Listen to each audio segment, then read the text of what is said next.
আমার কেন জানি বুক ফেটে কান্না আসতেছে, একা একাই খুব কাঁদলাম। কারণ কি জানেন, এই মানুষটা বা এই পরিবারটা যে এত দুর্ভাগ্য, সবকিছু করে ওনারা, কিন্তু ওনারা না কেন জানি ভোগ করতে পারে, ভোগ করবার কিছু নাই, মানে ওনারা সেটাকেও এনজয় করতে পারে। এত বড় একটা থার্ড টার্মিনাল করলেন, রূপপুর পারমাণবিক কেন্দ্র করলেন, কর্ণফুলী টানেল করলেন, কক্সবাজারের রেলওয়ে স্টেশন করলেন, পদ্মা সেতু করলেন, এবং ভয়ঙ্কর, মানে ওনার আশেপাশে সব যারা ছিলেন, আমরা যাদেরকে দেখে দেখে বড় হয়েছে, সাদা পাঞ্জাবি, কোলাপুরি স্যান্ডেল, ঘাট ঘোড়ায় রাবীন্দ্রিক ভাষায় কথা বলে, তাদেরকে দেখে প্রত্যেকেই তার সাথে বেইমানিটা করলো। এবং কেন করেছে বলেন তো? প্রথমত মেয়েরা কেন শাসন করবে, এইটার একটা তাদেরই আছে। আপনার কান্না কিন্তু আমাদেরকে স্পর্শ করেছেন। আমরা যারা বিদেশে থাকি সবার কিন্তু আমাদের শরীর দেহটা বাইরে, সবার মনটা কর্মক্ষেত্রটা আমাদের দেশে।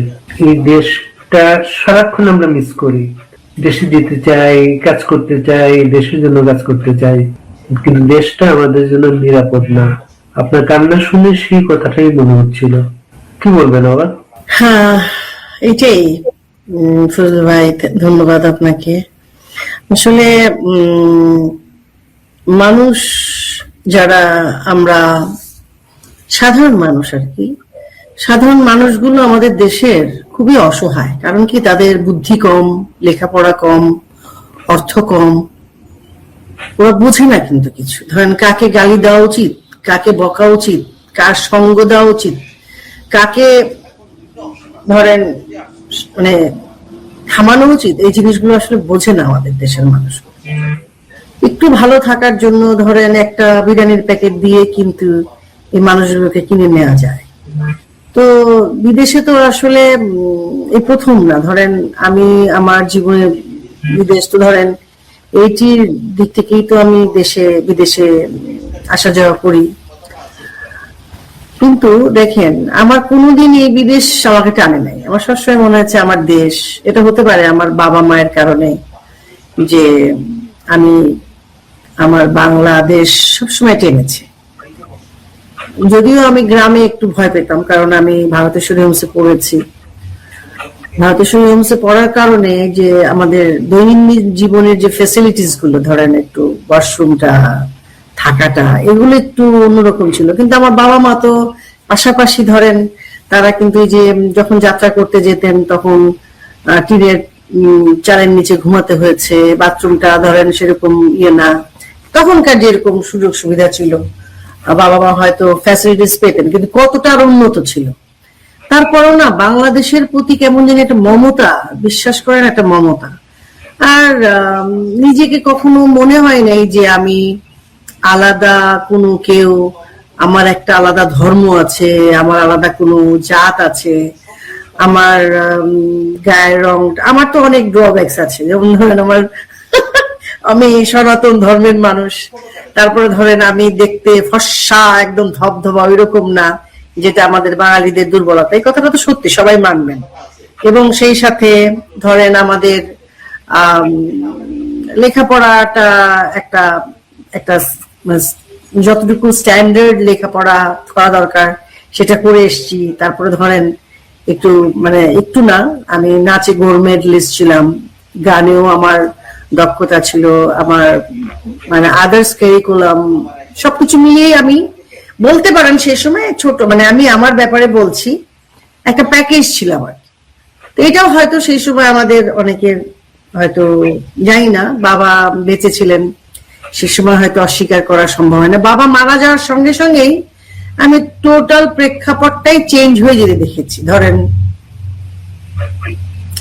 মানুষের আচরণ, মানুষের কথাবার্তা, মানুষের অ্যাটিটিউড, সবকিছু কেমন জানি হয় কি, যুদ্ধটা আপনি যে না করবে সে বুঝবে না। ধরেন আমরা যখন বিদেশে আসি, ধরেন আমাদের কি হয়, আমরা বিদেশিদের মতো কথা বলতে চাই, তাদের মতো আমাদের ড্রেস আপ গেট আপ করতে চাই, বাট আমরা তো আদতে তাদের মতো নয়।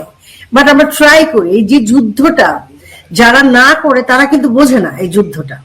তো আমাকেও বাংলাদেশে যখন আমি শুরু করলাম, আমি প্রথম দিকে খুব ভালো ছিলাম, ভালো কাজ করছিলাম, ভালো ভালো প্রোডাকশন, ভালো ভালো ক্যারেক্টার, ভালো ভালো ডিরেক্টর প্রডিউসারদের কাজ করে। আস্তে আস্তে এগুলো জানি আমার জন্য একটা কাল হয়ে যাওয়া শুরু করলো। বাবা মারা গেলেন, কারণ কি জানেন, ওই যে মানুষের বাসায় যে বসে থেকে কাজ নেওয়া, তারপরে ধরেন সবাই হয়তো না, ধরেন কাজ নেওয়া বা সবার সাথেই হয়তো একটা মানে এক্সট্রা হৃদ্যতা রাখা, সেটা হয়তো আমার পক্ষে একটা একটা লিমিটেশনস পর্যন্তই আমি থাকতাম। কারণ আমার কাছে মনে হতো যে আমাকে যাদের প্রয়োজন তারা তো আমাদেরকে ডেকেই নেবেন, এবং সেটা ছিল সেই সময়। তো আস্তে আস্তে তো মনে হচ্ছে যে মানে কেমন যে রাজনৈতিক পট পরিবর্তনের সাথে সাথে আমাদের দেশের সমস্ত কিছুই পরিবর্তিত হতে শুরু করলো। যেমন ধরেন আমি আমার কথা বলতে আসলে ঠিক হচ্ছে কিনা আমি জানি না, এরকম হয়তো আমার মতো অনেকেই ধরেন যোগ্যতা অনুযায়ী কিন্তু আমরা কখনো ন্যাশনাল অ্যাওয়ার্ড পাই নাই। ধরেন চাপাডাঙ্গার বউতে আমার পুরস্কার পাওয়ার কথা ছিল, আমি কিন্তু পাই না।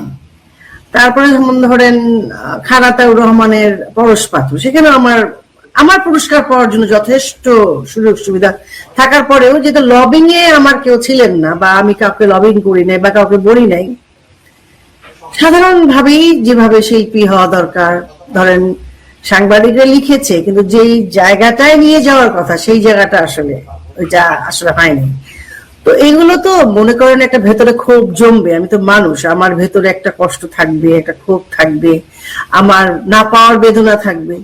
ধরেন আমি যে সম্মানই পাবো সেই সম্মানে যদি আমি না পাই, তাহলে তো আমার তো আমাদের সারা জীবনের ধরেন প্রতিদিনের যে একটা স্ট্যাবলিশমেন্ট থাকে মানুষের, সেগুলোর দিকে তো আমরা অনেকটা পিছিয়ে থাকতে থাকি। এই জন্য আমার একটা সময় সার্টেন মনে হলো যে না, I have to leave this country. আমি বাংলাদেশ থেকে চলে এসেছিলাম অনেক আগে।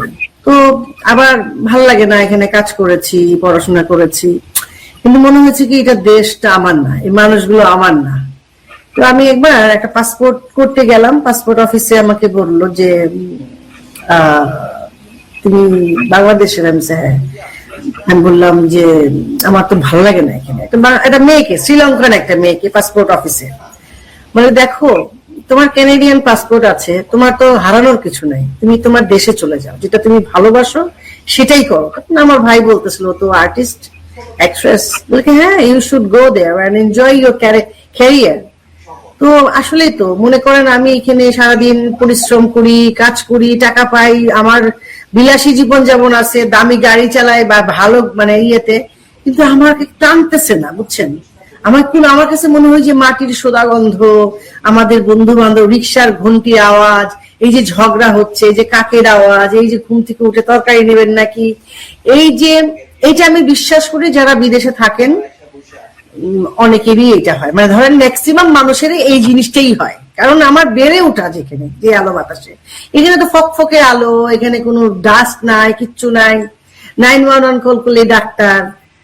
তো যাই হোক, তো ফিরে গেছি, ফিরে যেয়ে দেখলাম যে বিশাল একটা গ্যাপ, বিশাল গ্যাপ। তার মধ্যে আবার এর মধ্যে কিছু সংস্কৃতি সন্ত্রাসী ঢুকে গেল আমাদের মধ্যে। ছবির অবস্থা আস্তে আস্তে হওয়া শুরু করলো। তো ভাবলাম নাটকটাই করি, যেহেতু যাত্রার সাথে রিলেটেড। তারপরে ছোটবেলা থেকে নাটক করে করে বড় হয়েছি, বহু বচনে ছিলাম, টেলিভিশনে তো নাটক দিয়ে আমার জীবন শুরু। নাটক শুরু করলাম, ওইখানেও দেখলাম যে নাটক বেচতে হইলে চ্যানেলে চ্যানেলে ঘুরতে হয়, অনেক প্রাইভেট চ্যানেল হয়ে গেছে তখন, বিএনপির সময়, তখন আমরা কাজ করেছি অনেক, কিন্তু আসল জায়গায় যেয়ে কিন্তু আমরা ধরে রাখেছি, টাকা পাইতাম না, বুঝছেন? ধরেন আমি হয়তো 12 লাখ টাকা খরচ করছি, আমাকে হয়তো 2 লাখ টাকা চেক দিল, কিন্তু আমার তো অনেক খরচ, ওখানে আমার বাসা ভাড়া আছে, লোকজনের লাইট টাইট সব মিলে একটা মানে বিচ্ছিরি অবস্থা। তারপরে যাক আবার একটা তত্ত্বাবধায়ক সরকার আসলো, মানে বাজে অবস্থা, এই মানে এটা করতে করতে করলাম। তো আওয়ামী লীগের সময় যখন শুরু হলো 96, তারপর তো 96 তখন তো আমি দেশেই নাই, আবার গেলাম, তখনও কিন্তু বিএনপির সময় চলে গেলাম বাংলাদেশে। তারপরে তো আমাদের হাসিনা আপা আসলেন, কাজ করা শুরু করলাম। দেখি যে কোথাও যে কাজের জন্য না, একটা কাজ নিয়ে গেছি, কাজ মানে ঘুষ টুসের ব্যাপার নেই, ওই কাজটাও করতে পারতাম না। বিটিভিতে ঢুকতে পারি নাই ভাই, বিটিভিতে ঢোকা যায় না। বিটিভিতে আমাদের যে ডিজি ছিলেন, আমাদেরই একজন পরিচিত,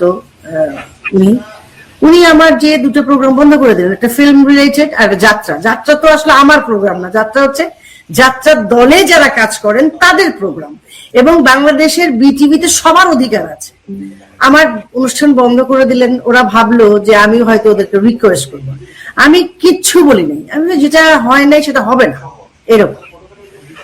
তখন আমার মনে হয়েছে, তারপরে না আমি দেখতাম যে এই যে ধরেন এই যে প্রাসঙ্গিক ভাবে যে ফারুকীদের যে দাপট, তার 200 ডিরেক্টর তার আন্ডারে আছে, এবং তার তো সব পত্র পত্রিকা সব কেনা, চ্যানেল কেনা, পত্র পত্রিকা কেনা, সব কেনা, এবং তারা এই যে এখন ডিপ স্টেট কে রক্ষা, মানে শেখ হাসিনার বিপক্ষে এরা সবাই। তো অবভিয়াসলি আমরা যারা আমাদেরকে টার্গেটেড করবার জন্য সে আমাদের যে হোয়াটসঅ্যাপ গ্রুপটা ছিল সেই গ্রুপটাকে সে টার্গেট করছে। এখানে তার কিছু লোকজন ছিল, তারা ওই যে ধরেন যে কথাগুলো নিয়ে একটা কথাও কোথাও কিন্তু ভুল বলা হয় নাই, একটা কথাও কিছু বলা হয় নাই, কিন্তু ওইটাকেই তারা এমন ভাবে ও আবার ফারুকী আবার আর কি